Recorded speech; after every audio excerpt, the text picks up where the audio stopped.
İnsanlar psixi xəstəliklərin müalicəsi deyəndə ənənəvi şəkildə onlar bildikləri metodları nəzərdə tuturlar. Ə, Yəni o metodlardan biri dərman müalicəsidir. Buna psixofarmakoterapiya deyirlər. Hal-hazırda əlbəttə psixofarmakoterapiyadan sonra, yəni ikinci yerdə dayanır mürəkkəb bioloji metodlar, yəni insulin koma müalicəsi, elektrik cəngölmə müalicəsi, yəni bunlar çoxdur. Mən bunların hamısını saymaq istəmirəm. Və nəhayət üçüncü yerdə psixiatriya elminin, təbabət elminin, psixiatriyanın onun bir sahəsi kimi xüsusi halda psixiatriyanın təklif elədiyi, o təklif də hardasa 92-93-cü illərdən sonra belə bir kütləvi təklifə çevrilib ki, psixi xəstəliklərin müalicəsində mütləq psixoterapevtik metodlardan istifadə etmək lazımdır. Əlbəttə, psixoterapevtik metodlar bir çox xəstəliklərdə kömək eləyirlər. Lakin psixoterapevtik metodların effektivliyi həddindən artıq uzun vaxt tələb eləyir. Psixoterapiyanın tətbiqi nəticəsində olan effekt, belə bir, bilirsiniz, el arasında belə bir söz var, iynə ilə gör qazmaq, iynə ilə qəbir qazmaq. Yəni, bu ona oxşayır. Yəni, siz psixoterapiya, əlbəttə psixoterapiya yaxşı metoddur. Birincisi, bütün xəstəliklərdə yox, çünki bəzi xəstəliklər var, orada psixoterapiya kömək eləmir. Siz nə qədər də onu aparsanız, kömək eləməyəcək. Bu mümkün deyil. Özünüzü aldatmayın. Mütəxəssislər də özlərini aldatmasınlar, xəstələr də, onların qohumları. Misal üçün, şizofreniya xəstəliyi. Mən bu vaxt artıq danışmışam. Psixoterapiya şizofreniyada effekt vermir. Effekt vermir. Bunu aldadıb insanlardan belə aldatmaq yolu ilə pul almaq lazım deyil. Gəlin psixoterapiya, şizofrenika deyirlər. Biz sizi sosiallaşdıracağıq, biz sizi son nəticədə müalicə eləyəcək. Bu əlbəttə hamısı yalandır, hamısı fırıldaqdır.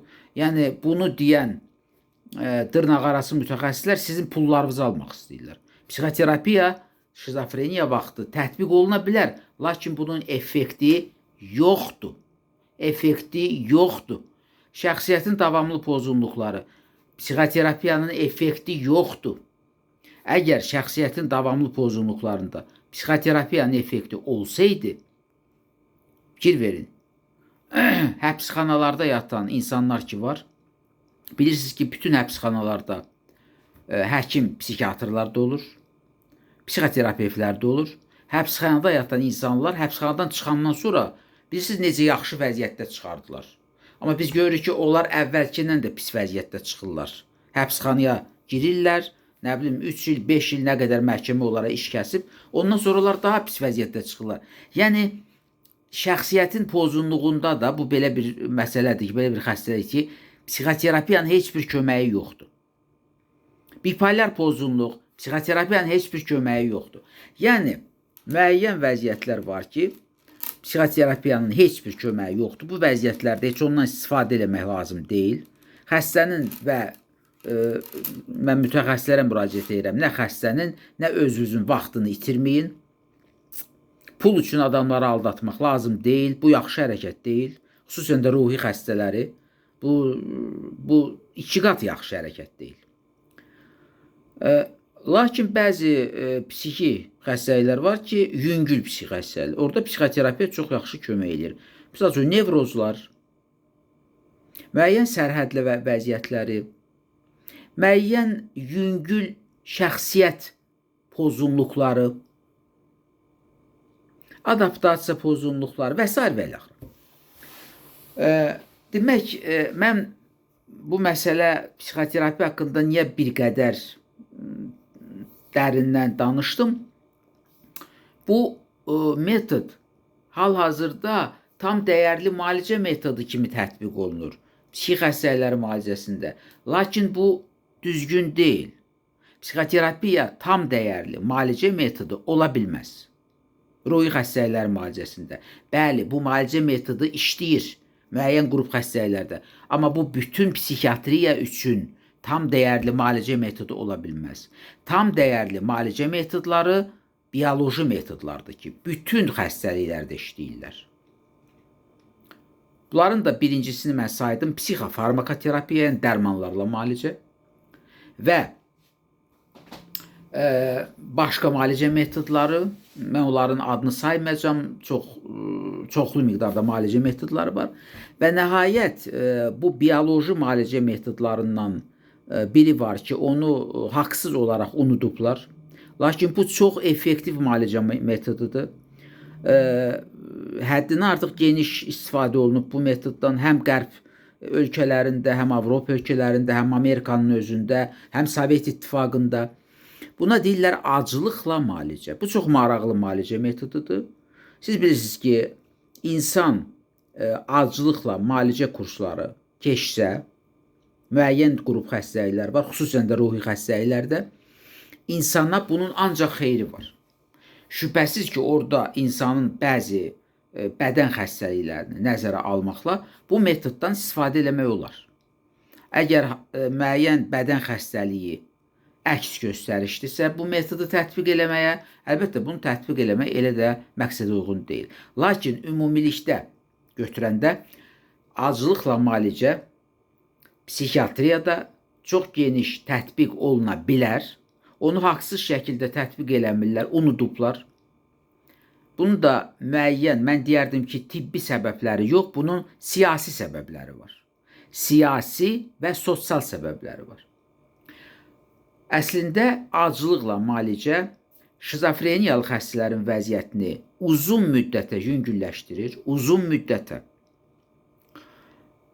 Maniakal depressiv psixoz, yəni bipolar psixoz adı ilə indi məşhur olan o xəstəlikdə xəstələrin vəziyyətini uzun müddətə yüngülləşdirir və bir sıra sərhəd vəziyyətləri var ki, adaptasiya pozğunluqları var ki, hətta nevrotik vəziyyətlər var ki, dərman müalicəsinə pis tabe olur. O hallarda da biz acılıqla müalicə apara bilərik. Acılıqla müalicə ilk dəfə Rus alimi, Rus psixiatrı Nikolayev tərəfindən tətbiq olunub. Bu çox effektli müalicə üsuludur. Siz təsəvvür eləyin ki, burada o qədər çoxlu müalicə komponenti işə düşür ki, yəni ən vacibi odur ki, bu məsələnin bədən dərman almır acılıq dövründə. 36 saat acılıq təyin olunur xəstəyə. Bədən dərman almır, qidada almır və 36 saatdan sonra xəstə başlayır ənənəvi olaraq əvvəlki müalicə, yəni müalicə həkiminin təyinatı ilə əvvəlki müalicələri keçir və eyni zamanda da normal, yavaş-yavaş normal qidalanmağa başlayır. Lakin burada bir məsələni unutmaq lazım deyil ki, acılıqla müalicənin heç bir ciddi fəsadı yoxdur. Bu çox vacib məsələdir.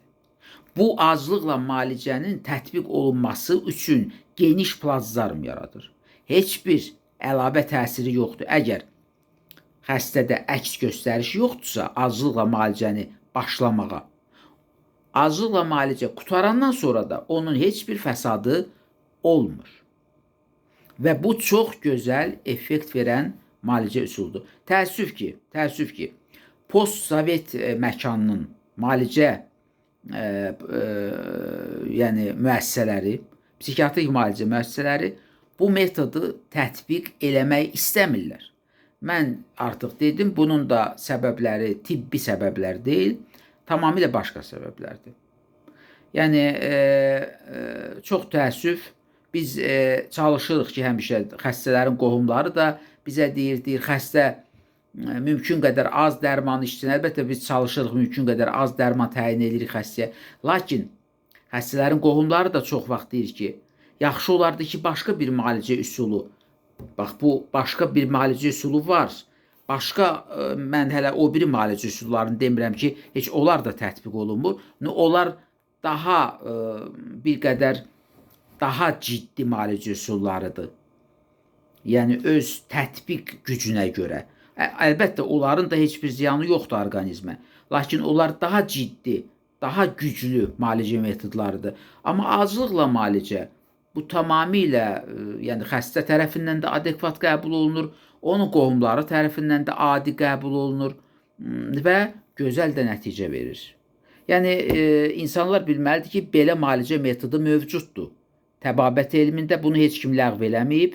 Əksinə bu çox effektiv müalicə metodu kimi təbabətdə, psixiatriyada indi də qalmaqdadır. Sadəcə bunu tətbiq eləmək lazımdır. Amma bunu tətbiq eləmək üçün psixiatrik xəstəxanalarda şərait olmalıdır. Yəni psixiatrik xəstəxanaların administrasiyası, yəni səhiyyə orqanları bunun əleyhinə olmamalıdırlar. Yəni buna icazə verməlidirlər.